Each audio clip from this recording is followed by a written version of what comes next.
Thank you, Mayor. My name is Chris Engel. I'm the City Administrator, City Hall up the road a ways.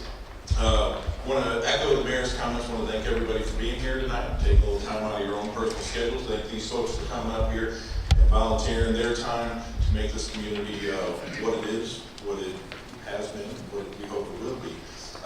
When the Mayor asked me to put together a presentation, really it was a little difficult to think, how could I best maximize our time? We've been talking about this so long. There's been numerous presentations. We've talked about many, many facets, and we still have more things to explore.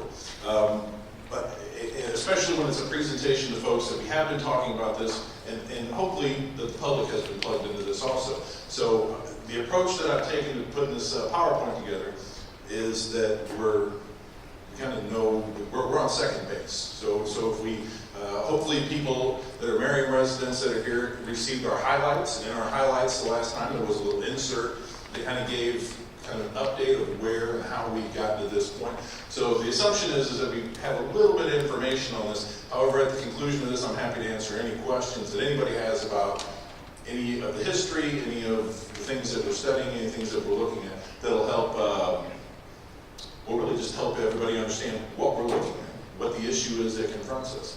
So I want to talk about a couple things this evening that I really think it's important that we boil down this large, complex issue that we're dealing with into really 5 things. First thing is that we have a problem. There's an issue that we have that we need to deal with. I would also argue that we have an obligation as a community to solve our own problems. I want to talk a little bit about a solution that we've come up with. We actually have a couple solutions that we've come up with. I want to address both of those in the process that we follow to come up with those solutions. I want to talk about ability. When I talk about ability, I mean financial ability for us to solve our own problems. And then at the conclusion of it, I want to talk about the opportunity that all of these things together create. Opportunity just being a convergence of circumstances that make something that might otherwise not be possible. So we're going to start with the problem. The problem, quite simply, is we have old facilities. This facility that we're in, the core of it, over here is over 100 years old. The mayor said that we started this process 100 years ago. That building across the hallway there was built in 1911. It's over 100 years old. The building that we're in right here, I believe, was added on to in the 30s. The building on the south end in the 50s, we added in the late 80s, kind of the main entryway. Every one of the tenants that has been in this building, as it's been added onto, has modernized the building. What does that mean? It means that they went in and when this building was made, heating, air conditioning, Wi-Fi, a lot of those things, plumbing, all the different bathrooms. Every time somebody added onto it, modernized it, they've kind of beat up the previous building that was there before to fit something into the built environment. And so as a result of that, and just the fact that this building's 100 years old, we're experiencing a lot of age-related issues with it. Same thing with our pool. Our pool, the basin of it, and some of the equipment in there is about 30 years old. However, the filter house and the entryway to it are about 55 years old. They also are experiencing age-related issues. Age-related failures are very, very expensive. They are hard to budget for, and they turn people away, to be quite honest. If you come into this facility and it smells like it does on any given day when the wind's blowing from the southwest, you turn around and go out. If you go into our pool and you actually went underneath the pool where the filter is and all of that, and you saw the amount of water that we lose in there, it's not a good thing. We just have age-related failures that are becoming more and more expensive. These are facts that we believe that we've established over the last several years. I'm happy to share more information about that, but they are what they are. And then finally, what we found through this process, and what we had a hunch, but we think we verified in our conversations with the public, is that what people are looking for in facilities, we're not able to offer. This facility is built as a school. We can't program it like you would program a community center. We can't, and when I say program is square footage that we can make money on. You just can't do it. We've got a lot of wasted space. We've got a lot of hallways in this building.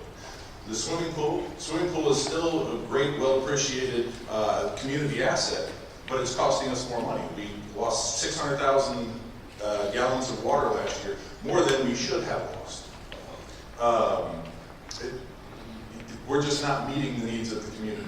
So when we ask people, what would you like to see in facilities, what are things that you would like to see in your recreation opportunities in the community, it's hard for us to achieve those things with what we have.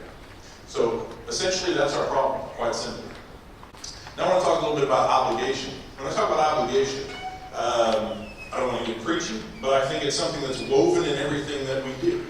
And what I mean by obligation, quite simply, it's an act or course of action in which a person is morally or legally bound, a duty or commitment. We have an obligation as a community to take care of our assets.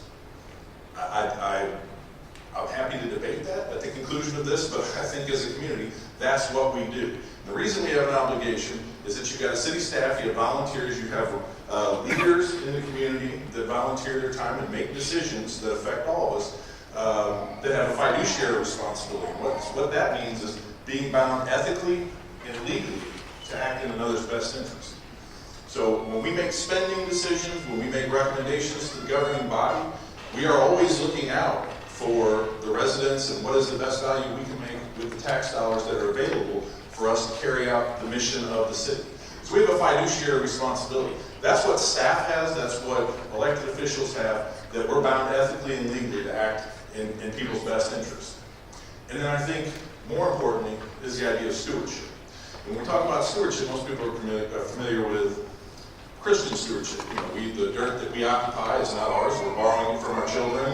It's been granted to us by our parents. We are bound to try to leave things better than we inherited. The idea of stewardship, careful and responsible management of something entrusted to one's care. So what's been entrusted to our care? Our community. There's a reason that we live here. There's a reason that people decided to move to Merriam. There's a reason that they choose to stay in Merriam. There are decisions that have been made in the generations before us that made this the community that we all care about. If we didn't care about it, we wouldn't be here right now.